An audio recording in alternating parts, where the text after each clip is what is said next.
Huwag nyo na ulitin to kay Beyonce, medyo talagang sinasaktan nyo si Beyonce rito Ganyan naman kayong mga lalaki Pag alam nyo nararamdaman nyo nasasaktan ng mga babae, sasabihin nyo na ganyan Isa na may script yung mga lalaki Yung hindi kami gagawa na ikaka-hurt nyo. Yan kayo. Para kay Papa Eds, mahalin mo ng totoo si Beyonce, alagaan mo. At huwag mo sasaktan yan. No? Kasi pag sinaktan mo si Beyonce, Papa Eds, nako, hindi lang si Beyonce ang sinaktan mo. Marami kang sasaktang tao. Alam mo yan. Alam nating lahat yan na sobrang daming nagmamahal kay Beyonce. Kaya, good morning, good morning, good morning. Ito po rin si Kahelper at magre-reaction po tayo ngayon dito kay Beyonce at kay Edo dahil nga si Beyonce napansin natin na mayroong selos siyang naramdaman kay Edo. Kasi dito nga po sa videong to, si Beyonce ay mararamdaman natin na medyo paiyak na siya pero pinipigilan niya ito at makikita natin yung reaction niya na may kakaiba talaga, na ramdam natin na may pagsiselos na nangyayari sa kanyang kaluluwa talaga.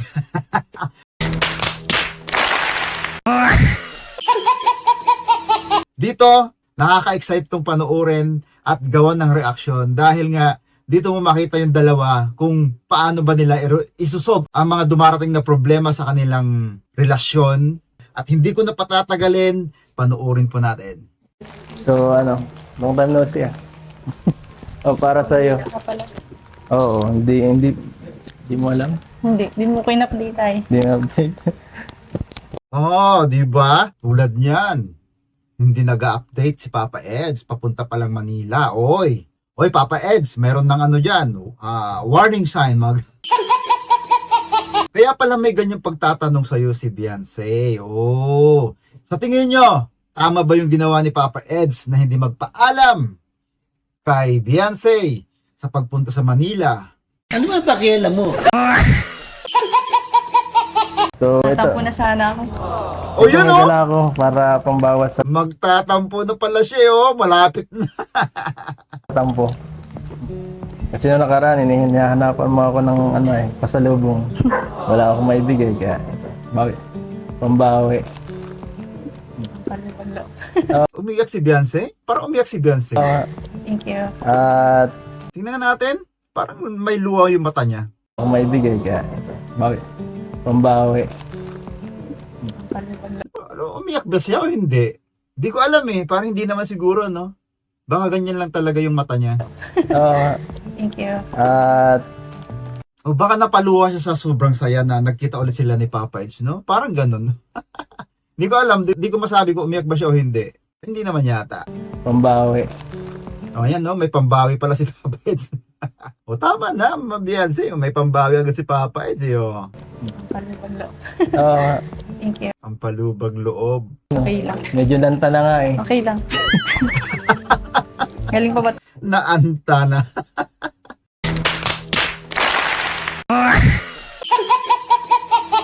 Grabe ka naman, Papa Eds. Magbibigay, naanta pa. Sana pinalitan mo na.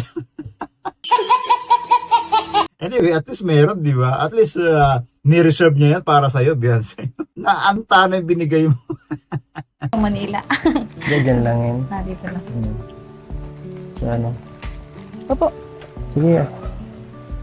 Buka din. Kamusta ang Manila niyo? Wala. Pagpunta niyo. Ngayon, medyo wala namang mangganap. Mga mahalagang lakad lang. At makipagkita sa mga mahalagang tao.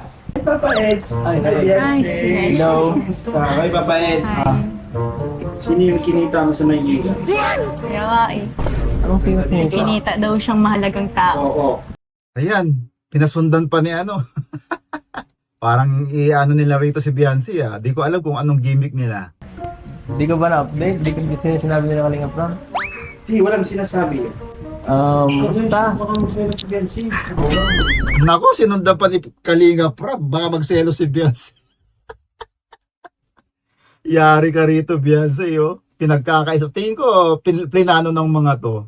Paano i-set up si Beyonce, Parang ganun ang nakikita ko rito.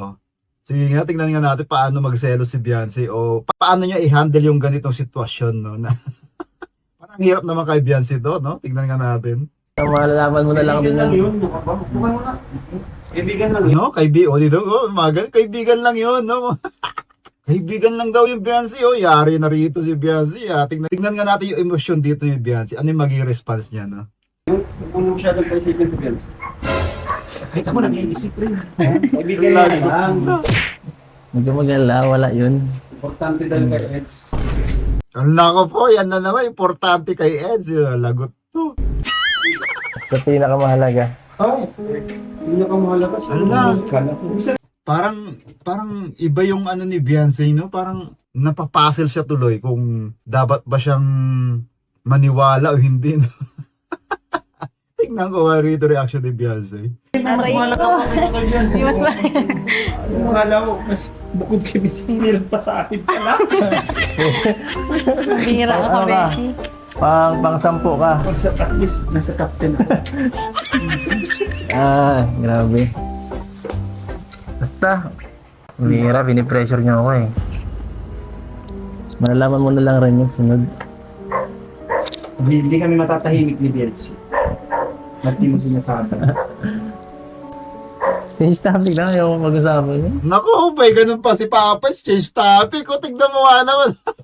Yan yung mga part na Ito nga po pala, huwag po kalimutang i-like ang video na to, mag-comment po ng inyong mga opinion, at maraming salamat po sa mag-share at magsusubscribe. Maraming salamat po. Sa mga hindi mag-skip ng ads, thank you so much po. lalong magdududa sa iyo si Beyonce pag gamaganyan, eh.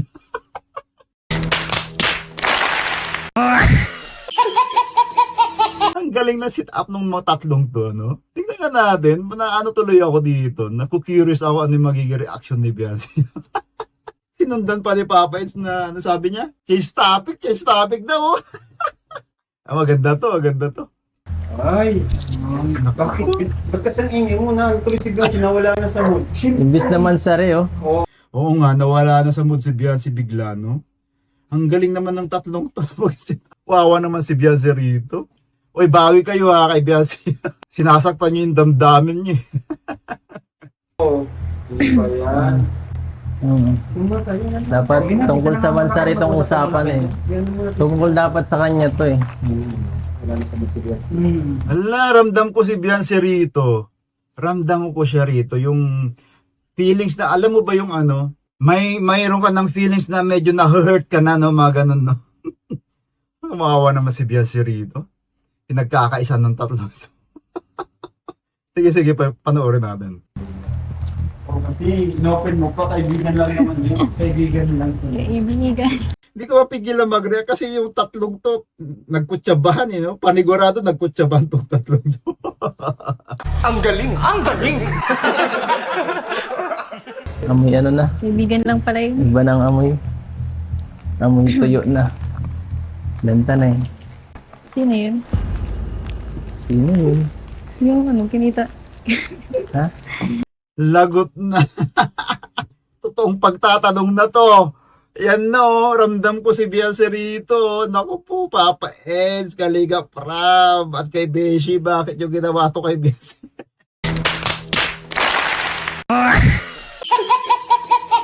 Di ko talaga mapigilan mag-reaction sa naging reaction ni Beyonce rito. Parang biglang nag-iba talaga yung ano niya rito, mood niya, no? Parang pinipilit niya na lang paniwalain yung sarili niya na kaibigan lang. Parang ganun na, no? Na para hindi siya masyadong masaktan. Ano eh? Sino yun? Oh, yun na yung Yung pagtatanong. ano, kinita. Nasabi ko man baga kung sino yung inaano pag naalis kapag napamanila kayo. Naku po, yan no.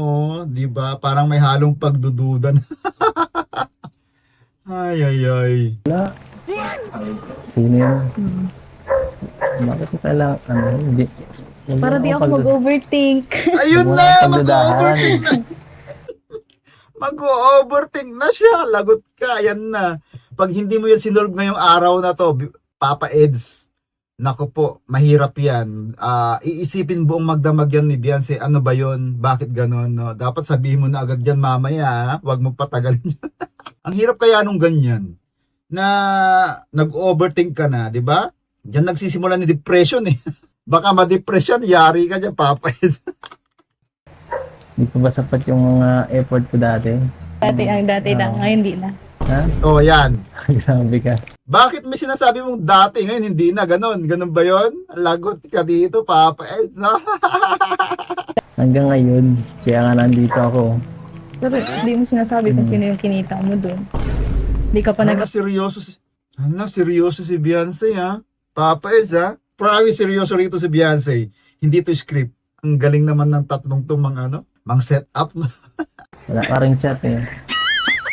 Oh, yun lang. Wala ka rin pala chat.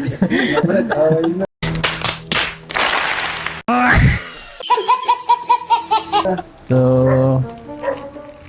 Nag-aaway na. basta makikilala mo din siya sa tamang panahon. Hala. Sige. Mag-overthink na lang pala muna ako. Anong selos oh? Dapat ay masaya ka at nandito ako. Ramdam nyo ba ang pagsiselos ni Beyonce rito? Ako, ang nararamdaman ko rito kay Beyonce na may konting hurt. Yun nga, pwedeng nagsiselos. Bakit may sino tong mahalagang to? Dahil hindi pa nila sinasabi kung sino ba yung mahalagang tao kay Papa Eds at hindi pa siya nagpaalam, no? Wala na, finish na.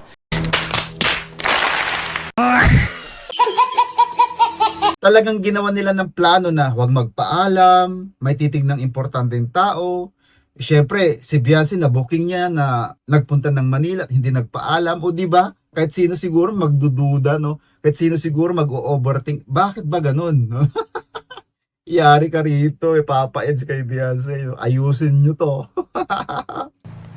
Dapat i-celebrate lang natin yung Mansari. Kahit medyo late. Yun na lang siguro. Baguhin na natin yung usapan. Ayun pa, oh! Baguhin yung usapan. Baguhin pa yung usapan. Yan, grabe talaga to setup nyo to. Sinasaktan nyo si Beyonce rito, ah. Naramdam ko rito si Beyonce. Hayaan mo, Beyonce. Ano lang nila yan, pautot nila. Oh, kamusta ka dito nung ano? Grabe yung ulo. Ah, grabe, no? Tingnan yung mukha no, ni Beyonce, no? Nag-iba talaga yung aura niya rito sa part na to. Lalo na sasabihin ni Papa Eds, change topic, hindi na dapat pinag-uusapan para maputol na yung topic na to at hindi na mabuking, mga ganun, no? Ang galing ng setup ng mga to, ah. Pero nakakaawa ng konti rito si Beyonce talaga dahil yung, alam mo yung binigyan nila siya ng konting kurot, no? Pero syempre hindi gagawin ni Papa Eds yan. Ayun nga lang, parang tinetesting nila rito si Beyonce, no? Nakita niyo yung mukha rito ni Beyonce ngayon? Yung aura niya, nag-iba eh. Talagang makita mo nag-iba eh. Pero syempre, pinipilit niya na lang magpaka-natural, no? Para hindi siya masyadong obvious na nasasaktan, mga ganun, no? Ayan, no?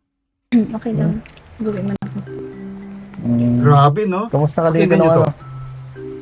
Grabe yung ulan. Okay lang. Gawin mo na ako. Ay, wag nyo na nga ulitin yan, Papa Eds. At Kalinga Prab, medyo nasasaktan din tayong... Wag nyo na ulitin to kay Beyonce, medyo talagang na-hurt si Beyonce, no? Na, pakinggan natin, no? Ulitin natin ulit yung facial expression niya. At yung tono niya, nag-iba. Parang ganyan din yung nangyari sa akin noon, eh. Utot mo! Ramdam natin si Beyonce rito sa part na to. Oh, kamusta ka dito nung ano? Grabe yung ulan. Okay lang. Gawin mo na ako.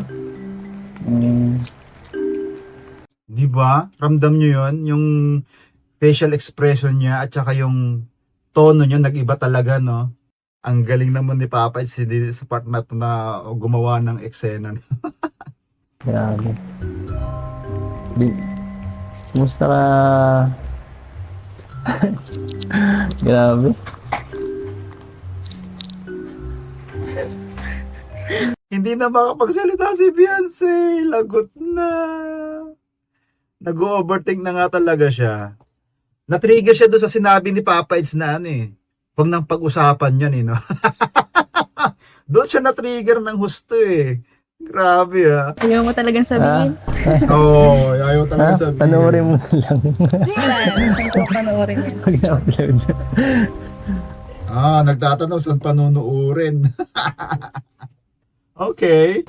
At least doon medyo na-relax siguro si Beyonce sa ganun, no? Panoorin na lang, no? At least naka-vlog pala, di ba? So medyo tingin ko naibsan yung pagsiselos niya dito. Naibsan yung hurt na naramdaman dito ni Beyonce na sinabing panoorin mo na lang sa upload nyo. Kung hindi ka magsiselos, alam ko yan. Maano ka man? Matiisin ka man. Matiisin ka. Easy. Langya ka, Papes. Matiis. Natawa naman ako doon. Kayo, matitis nyo ba yung gano'n? Natawa ako doon ng 10 times. No? Matiis. Uy, walang ganun, Papes, ha? Pag talagang iyan, ginawa mong may kababalaghang kagidewa, hindi titiisin ng minamahal mo yun. Matiisin ka pala, Beyonce, ha? Matiisin ka man.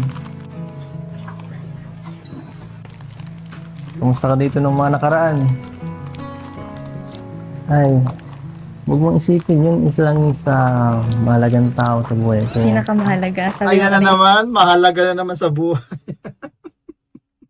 Tama na yan, Papa Eds, nasasaktan na si Beyonce masyado. Tawaga. Sa pinakamahalaga, isa ka rin.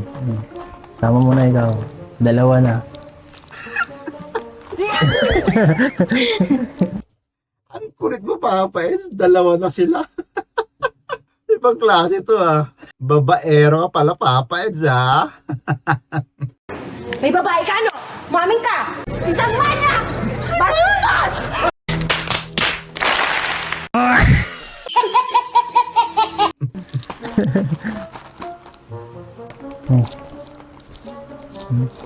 Uy, Iba na talaga mood ni ang Beyonce. selos tayo. Ayan, no, pahawak-hawak ka pa ng kamay, ha. Kung ako yan si Beyonce, i-ano ko yan, iwasiwa, tawag ba yun? Iwasiwas? Yung sa Ilocano, iwasiwas.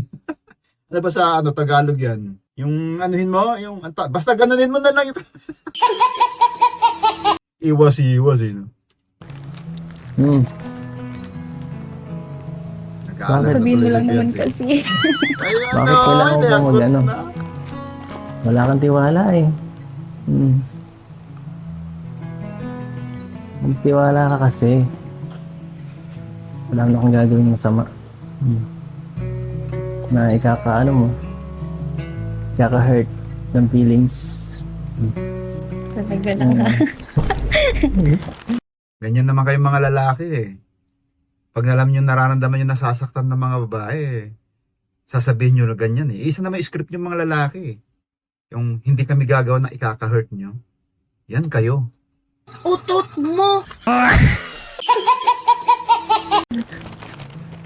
Gusto mo talaga malaman? Mm-mm. Siya ay... Sino kaya? Sino? Hala, tingnan natin kung masasaktan lalo rito si Beyonce o matutuwa. Tingnan nga natin. Si... Si? M... Si? Anong Parang alam ni Beyonce tuloy kung sino yung Sino yun? Parang may hinala si Beyonce tuloy. Alala, sino kaya yung na yun? Sino yan si M? M! Akala ko, M! Alam ko na. May alam din akong M. Merica! Oh, lagot na. Papa, si Merica yan, oh. Si Merica. Hayop ka talaga! Anak ng teteng, napaka-chismoso mo! Nagkita kayo ni Merica. Lagot na si Papa. So, si Merica pala, Beyonce. Kilala niyo si Merica, di ba? Pero wala na yun. Matagal nang wala. Napaisip tuloy si Dito lang Beyonce. yun eh.